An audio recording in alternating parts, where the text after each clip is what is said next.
दोस्तों नमस्कार। आज फिर मैं हाजिर हूँ एक और सच्ची घटना के साथ। दोस्तों, आज की जो सच्ची घटना मैं सुनाने वाला हूँ, ये सच्ची घटना है जयपुर की। जयपुर का एक इलाका पड़ता है, जिस इलाके के अंतर्गत एक ज्वेलरी शॉप होती है। वो ज्वेलरी शॉप धनीराम नाम के व्यक्ति की होती है। वो काफ़ी रईस होता है और उसके एक बेटी होती है, जिस बेटी का नाम होता है साधना। साधना देखने में बहुत ही खूबसूरत होती है और वो इंग्लैंड में रहकर पढ़ाई कर रही होती है। वो ज्वेलरी डिजाइन की ही पढ़ाई कर रही होती है। जब उसकी पढ़ाई इंग्लैंड में रहकर पूरी हो जाती है तो साधना वापस अपने घर यानी जयपुर लौट आती है। साधना देखने में इतनी खूबसूरत होती है कि उसके पास पड़ोस के और उसके दुकान पर जो लोग आते हैं उसे देखकर मोहित हो जाते हैं, क्योंकि साधना ने ज्वेलरी डिजाइन का ही काम सीख रखा था। तो साधना अपने पिताजी की ही दुकान पर बैठना शुरू कर देती है। देखते ही देखते कुछ दिनों का समय व्यतीत होता है और साधना शादी के लायक हो जाती है। साधना देखने में बहुत ही खूबसूरत होती है, इसलिए हर कोई उससे शादी के लिए पास कर जाता है। लेकिन धनीराम जैसा चाहते हैं, उसे वैसा घर परिवार और उतने रईस घराने का परिवार नहीं मिल पा रहा होता है। इसलिए वो अपने जानने पहचानने वालों और अपने रिश्तेदारों से अपनी बेटी की शादी के लिए कोई अच्छा रिश्ता देखने को कहती हैं। तभी उनका एक पड़ोसी उन्हें एक रिश्ता बताता है, जो कि दिल्ली का होता है। दिल्ली में एक इलाका पड़ता है जिसमें एक शख्स रहते हैं। वो भी उनकी भी ज्वेलरी की दुकान होती है और उनका एक बेटा होता है। वो भी बहुत ही रईस होते हैं। उनके घर में नौकर वगैरह काम करते हैं और उनका एक फार्म हाउस होता है। दरअसल जो इधर साधना के पिता होते वो जयपुर से दिल्ली आ जाते और उस लड़के की तलाश करते हैं। जिस उस पड़ोसी ने बताया होता है, वो पड़ोसी भी इनके साथ आता है और इस लड़के को ये दोनों उसके घर पर देखते हैं, उसका घर परिवार देखते हैं और उसे पास कर देते हैं और इसकी शादी का मुहूर्त निकला लेते हैं। तो इसकी शादी का मुहूर्त 2 महीने बाद निकल आता है। तब तक के लिए ये दोनों अपने अपने काम में व्यस्त रहते हैं। देखते ही देखते ये जो शादी का मुहूर्त निकला था वो दिन करीब आ जाता है और ये जो दिल्ली में रिश्ता देख कर गए थे, ये अपने लड़के को लेकर धनीराम के घर जयपुर पहुंच जाते बारात लेकर और उस खूबसूरत सी लड़की साधना को लेकर अपने घर की बहू बनाकर ले आती। जब साधना अपने घर आती है तो वो भी काफ़ी खुश होती है, क्योंकि उसका पति जो होता है वो एक बहुत ही अच्छा इंसान होता है और देखने में वो भी काफ़ी स्मार्ट होता है। साधना जब अपने घर आती है तो आराम से अपने जीवन को यापन करना शुरू कर देती है। साधना जब घर रहती है तो उसका पति अपने कामों में ज़्यादा व्यस्त रहता है, साधना पर कम ध्यान दे पा रहा होता है। इसलिए पहले तो साधना महीने 2 महीने यही सोचती है कि शायद हो सकता है कि मेरे पति ज़्यादा काम में व्यस्त हों, इसलिए मुझ पर ध्यान न दे पा रहे। लेकिन ऐसा कुछ नहीं था। दरअसल उसका पति अपने कामों में बहुत व्यस्त रहता था, क्योंकि उसकी भी ज्वेलरी की दुकान होती है, तो उसे भी ज़्यादा टाइम साधना को देने के लिए नहीं मिल पा रहा था। इसलिए इनकी शादी को 1 साल का समय व्यतीत हो जाता है और जो साधना होती है उसे अपनी जो जिस्म की गर्मी है वो सताने लगती है, क्योंकि साधना 1 साल उसके शादी को जरूर हो चुका होता है, लेकिन अभी तक उसके पति ने उसने एक साथ शारीरिक संबंध ज़्यादा बार नहीं बनाए होते। इसलिए जो साधना होती है वो अपने पति से, अपने घर वालों से चिड़चिड़ी रहने लगती है कि यहाँ तक वो उनसे लड़ना झगड़ना शुरू कर देती है। ऐसे करके साधना का करीब 1 साल का समय और व्यतीत हो जाता है। तभी साधना के पास में उसका एक फार्म हाउस होता है। साधना उस पर जब भी जाया करती थी तो उसके पड़ोस में एक और जो लेडी होती है वो रहती है, उसका भी फार्म हाउस उसके पास ही में होता है, जिसका नाम काजल होता है। काजल भी देखने में काफ़ी स्मार्ट होती है और जब ये दोनों उसी पास पास के फार्म हाउस में रहने लगती हैं तो अक्सर इन दोनों की दोस्ती हो जाती है। और एक दिन काजल अपने फार्म हाउस पर एक पार्टी रखती है, जिस पार्टी में वो इस साधना को भी इनवाइट करती है। साधना इसकी पार्टी में पहुंच जाती है तो वहां पर ड्रिंक इन दोनों बैठकर जो होती हैं ये ड्रिंक करती हैं और ड्रिंक पीते पीते ये जो साधना होती है ये अपने पति की सच्चाई उस काजल को बताने लगती है। वो कहती है कि दीदी, मेरी शादी को 2 साल होने को आ गए, लेकिन अभी तक हम लोगों को ज़्यादा समय नहीं बिता पा रहे एक दूसरे के साथ। मेरे पति मुझ पर ज़्यादा ध्यान नहीं दे रहे हैं, पता नहीं वो अपने कामों में ही इतने बिजी क्यों रहती है।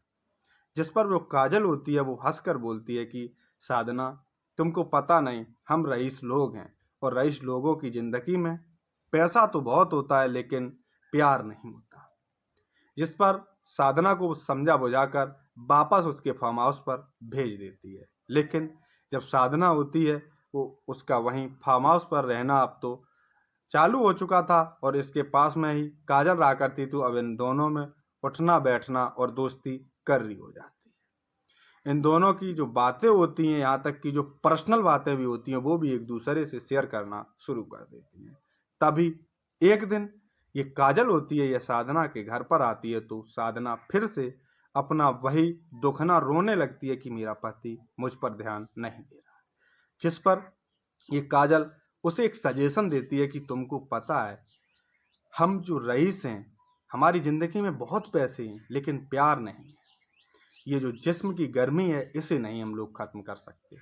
लेकिन अगर तुम्हें कभी ऐसा लगे कि तुम अकेली हो तो मुझे बता देना, हम लोग बाहर से पैसे देकर नए नए लड़कों को बुलाते हैं और उसके साथ अपना जो संबंध है वो स्थापित करते हो, वो हम लोगों को खुश कर कर जाते हैं, तब हम लोग उनको पैसे देते हैं। इससे हम लोगों के अंदर की प्यास बुझ जाती है और हम लोगों के पति भी इस बारे में कुछ जान नहीं पाते। जब काजल साधना को ये सारी बातें बताती है तो काजल उस दिन तो इसकी सारी बातें सुनकर वापस अपने फार्म हाउस लौट जाती है और एक दिन फिर से ये जो काजल होती है अपने फार्म हाउस पर एक छोटी सी पार्टी रखती है जिसमें इस साधना को भी वो इनवाइट करती है तो साधना इसकी पार्टी में जाती है और वहाँ पर केवल साधना और काजल होती हैं और दोनों बैठकर ड्रिंक करने लगती हैं। तब तक ये ड्रिंक कर रही होती हैं और आपस में बातचीत करती है, तब तक एक काला हबशी अफ्रीकन इस काजल के फार्म हाउस पर आता है। वो इसके साथ बैठता है, वो भी ड्रिंक करता है और एक वो दवा लाता है अपने साथ जो इस काजल को खिला देता है। काजल उस दवा को खाते ही उसके शरीर में लिपटना शुरू कर देती है। वो अफ्रीकन इस काजल को उठाकर उसके बेडरूम में ले जाता है और सारे उसके तन से एक एक करके सारे कपड़े अलग कर देता है। ये जो साधना होती है ये पास में वहीं बैठी होती है तो इसे उस खिड़की से ये सारा कुछ नज़ारा दिख रहा होता है। जैसे ही वो काला अफ्रीकन उस काजल के साथ संबंध बनाना शुरू करता है तो उसकी आवाज़ें इस साधना को सुनाई दे रही होती हैं और इसका भी अब मन बैक उठता है और वो भी इसके साथ संबंध बनाने को मन करने लगती है।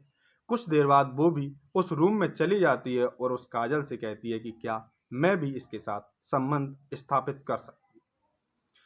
वो जो काजल होती है वो इसके लिए मना नहीं करती और जब वो काला अफ्रीकन देखता है कि उसे तो अब दो दो कलियां मिल रही हैं तो वो तुरंत ही इस साधना के भी तन से एक एक करके सारे कपड़े अलग कर देते। अब साधना और काजल उस काले अफ्रीकन के साथ संबंध बनाना शुरू कर देती है। वो काला अफ्रीकन इस साधना तो इसे पहली बार मिली थी और काजल के साथ तो वो कई महीनों से ये सारा कुछ कर रहा होता है। तो वो साधना के साथ इस तरीके से संबंध बनाता है कि उसकी चीखें निकलना शुरू हो जाती हैं।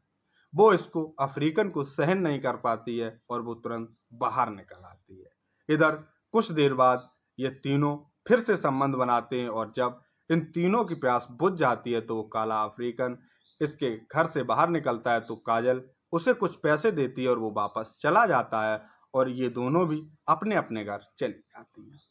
ये सिलसिला इन दोनों का एक बार जब शुरू होता है तो रुकने का नाम नहीं लेता।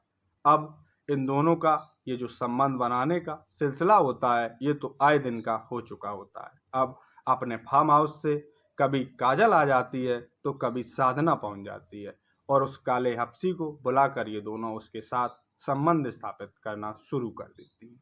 इन दोनों का ये सिलसिला बहुत दिनों तक चलता रहता है और ऐसे ही करके करीब 1 साल का समय व्यतीत हो जाता है।